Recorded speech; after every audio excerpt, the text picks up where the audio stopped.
बहुत से सीकर्स ने प्रश्न पूछा है कि एंगर को कैसे कंट्रोल करें। देखिए, इससे पहले कि आप एंगर को कंट्रोल करें, उपयुक्त ये होगा कि थोड़ा-सा पहले एंगर को समझ लें, क्योंकि एंगर एक बहुत ही पावरफुल एनर्जी है, एक बॉम्ब की तरीके से है, तो इसको समझ लेना ज़रूरी है।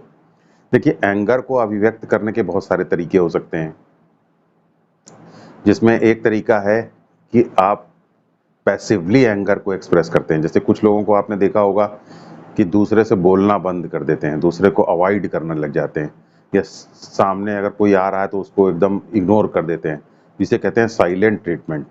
ये बहुत ही अगली तरीका है एंगर को एक्सप्रेस करने का।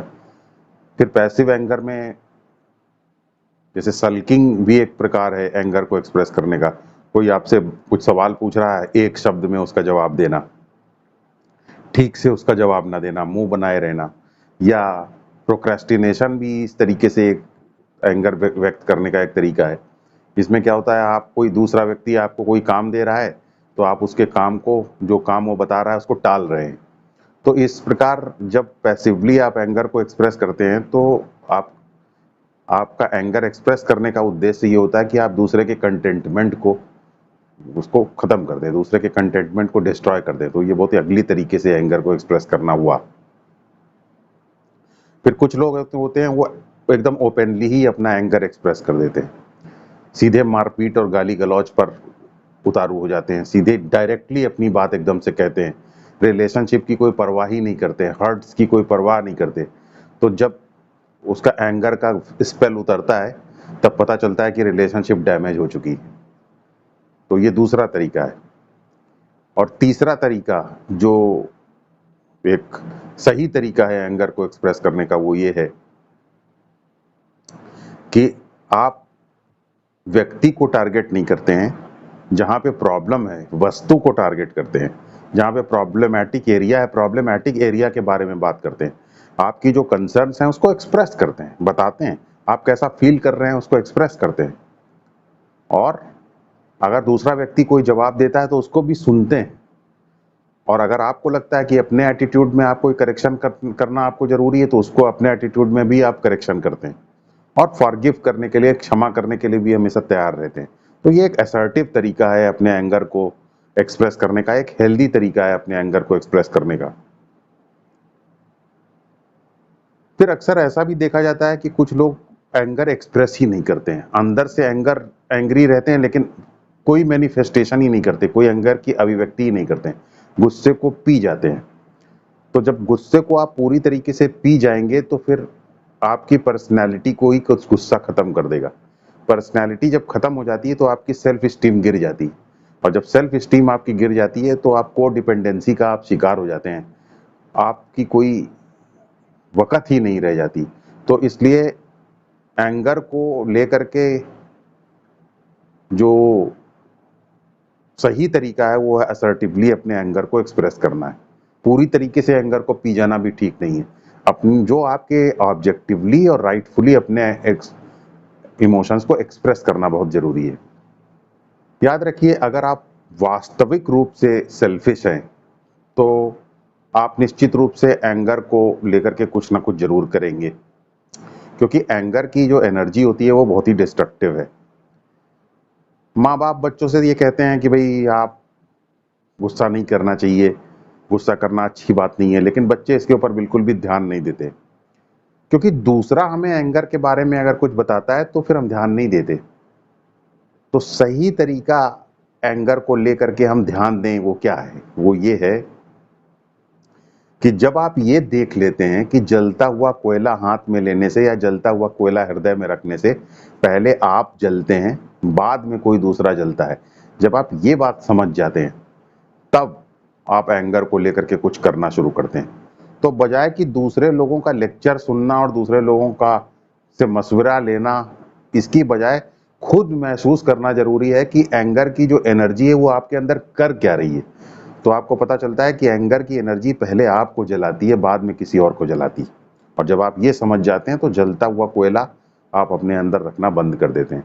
तो सबसे पहली बात तो ये है कि आपको अगर एंगर कंट्रोल करना चाहते हैं, तो आपको ये ध्यान में रखना चाहिए कि एंगर आपके अंदर क्या कर रहा है, पहले इसको विजुअलाइज करिए, ठीक से महसूस कीजिए, उसकी एनर्जी आपको किस तरीके से डिस्ट्रॉय कर रही है उसको ठीक से महसूस कीजिए, किस तरह अंदर से जला रही है आपको, इसको महसूस कीजिए। फिर मैंने अक्सर देखा है कि ज़्यादातर लोगों को एंगर के प्रति पूरी तरीके से ब्लाइंड ही हो जाते हैं, उनको पता ही नहीं चल पाता।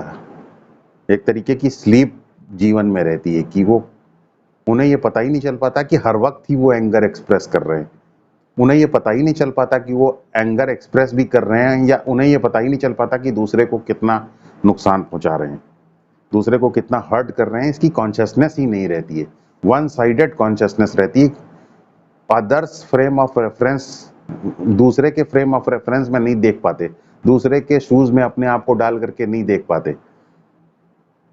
तो अगर ये प्रॉब्लम आपकी है कि आप ये पता ही नहीं लगा पा रहे हैं कि एंगर किस तरीके का खतरनाक रोल लगातार आपकी जानकारी के बगैर ही अपने आप को एक्सप्रेस करके कर रहा है, तो आपको सबसे पहले ये पता लगाने के लिए कि आप एंगर को हर वक्त किस प्रकार एक्सप्रेस करते रहते हैं, रिएक्ट करना बंद करना होगा। जो आप हर वक्त रिएक्ट कर देते हैं, किसी ने कुछ कहा तुरंत जवाब दिया, किसी ने कुछ बोला बिना सोचे समझे तुरंत जवाब दिया, बिना सोचे समझे कुछ बोल दिया, तुरंत जवाब देना। तो ये तुरंत जवाब देने का, बिना सोचे समझे जवाब देने का, इसे कहते हैं रिएक्ट करना। तो रिएक्ट करना आपको बंद करना होगा। और जब आप रिएक्ट करना बंद कर देते हैं तो दूसरे लोग रिएक्ट करना बंद करने से भी आपके ऊपर संदेह करते हैं कि पहले इतना गाली गलौज करते थे, अचानक अब रिएक्ट करना बंद कर दिया, तो कहीं ऐसा तो नहीं कि कोई बड़ी योजना प्राप्त बना रहा है मेरे खिलाफ। तो इसलिए रिएक्ट करना बंद करना काफी नहीं है, एक्ट करना शुरू भी करना पड़ेगा, रिस्पॉन्ड करना शुरू करना पड़ेगा, गुड मॉर्निंग, गुड इवनिंग, नमस्कार करते रहना पड़ेगा। तब दूसरे लोग ये समझ जाते हैं कुछ दिन के अंदर कि नहीं, आपके इंटेंशंस खराब नहीं है। तो जब आप रिएक्ट करना बंद करते हैं तब आपको पहली बार पता चलता है कि आप किस प्रकार हर वक्त अपने गुस्से को व्यक्त कर रहे थे। याद रखिए, एंगर के साथ कोई भी छेड़छाड़ या कोई भी परिवर्तन अगर आप करने की कोशिश करते हैं, उसको रोकने की दृष्टि से कोई स्टेप उठाने की कोशिश करते हैं, तो ये बड़ा विचलित कर सकता है। और जनरली जब आप एंगर को एक्सप्रेस कर देते हैं तो भले ही बाद में आपके अंदर गिल्ट हो, लेकिन नेगेटिव एनर्जी तो एंगर की तुरंत निकल ही जाती है। तो अब आप जब एंगर के साथ टिंकर करने की कोशिश कर रहे हैं, उसको रोकने की कोशिश कर रहे हैं, तो इसका मतलब आप एक डिस्ट्रक्टिव एनर्जी के साथ खिलवाड़ कर रहे हैं, जो कि प्रॉब्लमैटिक हो सकता है। इनफैक्ट रोकने की कोशिश में हमेशा सब्र की जरूरत इसीलिए पड़ती है। तो मैं इसमें हमेशा ये जो विधि रेकमेंड करता हूँ उसे कहते हैं कैथारसिस या रेचन विधि। याद रखिए, जिससे भी आप नाराज हैं उस व्यक्ति के चेहरे को तकिए के ऊपर देखिए और उसके बाद तकिए के ऊपर घूसा मारिए, तकिए के ऊपर चोट कीजिए। आपको शायद यकीन नहीं होगा कि बहुत जल्दी ही आप ये देख लेंगे कि तकिए के अंदर उस व्यक्ति को, तकिए में उस व्यक्ति को देख के घूसा मारने में और एक्चुअल वे में उस व्यक्ति को घूसा मारने में कोई ज्यादा फर्क नहीं है। तो बस आप बिना ये सोचे समझे कि ये कृत्रिम है, आप सीधे एंगर निकालने के लिए जिस व्यक्ति से भी आप नाराज हैं, तकिए में उसकी इमेज को देख लीजिए और घूसा मारना शुरू कर दीजिए। धीरे धीरे थोड़ी देर में आपको ये दिखाई देने लग जाएगा कि वो व्यक्ति उसी तकिए में है और आपका एंगर धीरे धीरे निकलना शुरू हो जाएगा। और एक शीशा भी बगल में रखिए। जब आप एंगर खूब अपना निकाल रहे होंगे तो शीशे को भी थोड़ा आप देख, अपना चेहरा देख लीजिए। जब एंगर पूरी तरीके से निकल रहा होता है तो चेहरा एकदम राक्षस की तरीके से हो जाता है। और जब आप अपने आपको राक्षस की तरीके से देख लेते हैं तो फिर आप दूसरे के भी राक्षसत्व को एक्सेप्ट कर पाते हैं। ये तो एक पहलू है कैथारसिस का। लेकिन जब आप धीरे धीरे इस तरीके से तकिए के ऊपर मारते जाते हैं और अगर बहुत ज्यादा एंगर है तो लगातार एक टाइम टेबल बना करके मारते जाते हैं, रोज 10 मिनट आप मार रहे हैं, तब धीरे धीरे आपका एंगर निकलना शुरू होता है। और जब एंगर आपका निकलना शुरू होता है तो आपको एक बहुत ही रहस्यमय बात का पता चलता है, और वो ये है कि किसी व्यक्ति को जब आप एक्चुअली मारते हैं तब तो आपका एंगर निकल ही नहीं पाता, क्योंकि आप जितना मारना चाहते हैं उतना आप मार नहीं पाते। और दूसरी बात, जब आप उसको मार देते हैं तो उसके बदला लेने का भी खतरा हमेशा मौजूद रहता है। तो इस वजह से आप एंगर को कभी एक्सप्रेस ही नहीं कर पाते। तो कैथारसिस जब आप करना शुरू करते हैं तब पहली बार आप अपने एंगर को एक्सप्रेस कर पाते हैं, आपका एंगर आपके अंदर से निकलना शुरू होता है। और तब आपको पता चलता है कि जन्म जन्मांतर से आपका एंगर निकल रहा है। वो व्यक्ति तो सिर्फ एक बहाना था, एंगर तो आप अपने अंदर बहुत पहले से ही आप रखे हुए थे, जन्मांतर से रखे हुए थे, और फिर एंगर की एनर्जी धीरे धीरे निकलना शुरू होती है और फिर चेहरा और हृदय सर्द पड़ जाता है, धीरे धीरे बर्फ की तरीके से शांत हो जाता है और आपकी उंगलियों के में जो तनाव है वो तनाव धीरे धीरे खत्म होने लग जाता है। दांत में जो तनाव दिखाई देता है, चेहरे की मांसपेशियों में जो तनाव दिखाई देता है, धीरे धीरे कम हो जाता है और फोरहेड जो आपका ऐसे हमेशा रहते थे जो, वो धीरे धीरे रिलीज होना शुरू हो जाता है। तो ये कैथारसिस बहुत ही इफेक्टिव तरीका है धीरे धीरे अपनी एंगर की एनर्जी को निकाल देने का। यहाँ पर कैथारसिस के साथ एक बात बहुत ही इंपॉर्टेंट है याद रखना, कि जब आप एंग्री होते हैं, नाराज होते हैं, तो आपका दिमाग जो है वो एक स्टोरी चलाता है उस व्यक्ति के खिलाफ जिससे कि आप नाराज हैं। तो ये जब स्टोरी चलती है आपके दिमाग में, तो कभी इस स्टोरी के ऊपर ट्रस्ट ना करें, क्योंकि ये स्टोरी जो चलती है उसमें जो इवेंट्स होती हैं वो एंगर के इमोशंस के हिसाब से सारी इवेंट्स नेगेटिव होती हैं, जबकि कोई व्यक्ति पूरी तरीके से कभी नेगेटिव नहीं होता।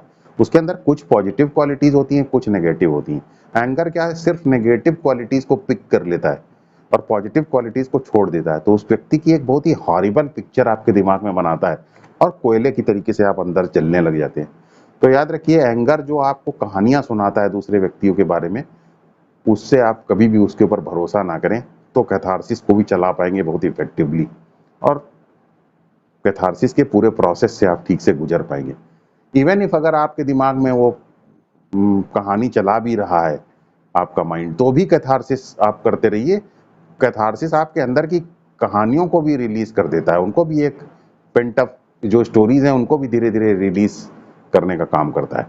तो इस तरीके से आप जो है एंगर से बच सकते हैं। याद रखिए, जब आप एंगर को लेकर के सेंसिबल हो जाते हैं, ओपनली एंगर एक्सप्रेस नहीं करते हैं, सल्किंग नहीं करते हैं, साइलेंट ट्रीटमेंट दूसरे का नहीं करते हैं, और आप दूसरे को अपने एंगर के द्वारा एक्सप्लॉइट करने की कोशिश नहीं करते हैं, तब फिर दूसरे लोग भी अपने आप धीरे धीरे बोलना शुरू करते हैं। याद रखिए, आपको जब एंगर को कंट्रोल करना शुरू करेंगे तब आपको ये पता चलेगा कि आपसे लोग कितना डरते थे, और जब आप अपने बिहेवियर को कंट्रोल करने की कोशिश करेंगे तब लोगों का डर जब आपके अंदर खत्म होगा तो लोग फिर आपके साथ अपने एक्चुअल सेल्फ में आना शुरू होंगे, और जब एक्चुअल सेल्फ में आना शुरू होंगे तो ये बड़ा कष्टदायक होता है। पूरी दुनिया ही आपके सामने बदल जाएगी, क्योंकि जब आप अपने बिहेवियर को नियंत्रित करते हैं तो उसी अनुपात में दूसरे लोग जो है वो अपना असली बिहेवियर आपके सामने दिखाना शुरू करते हैं, जो कि पहले नहीं दिखाते थे, जो कि दबा रहता था। तो ये बड़ा कष्टप्रद हो सकता है। इस कष्ट से बचने के लिए सब्र बहुत जरूरी है, और सब्र का फल बड़ा मीठा होता है। एक बार अगर आप किसी तरीके से अपने बिहेवियर को कंट्रोल कर ले गए, एंगर को कंट्रोल कर ले गए और नया पर्सनैलिटी का आर्किटेक्चर आपने पैदा कर लिया, तो वहीं से आपकी स्पिरिचुअल प्रैक्टिस की भी शुरुआत हो जाती है और वहीं से आपका जीवन भी बदलना शुरू हो जाता है।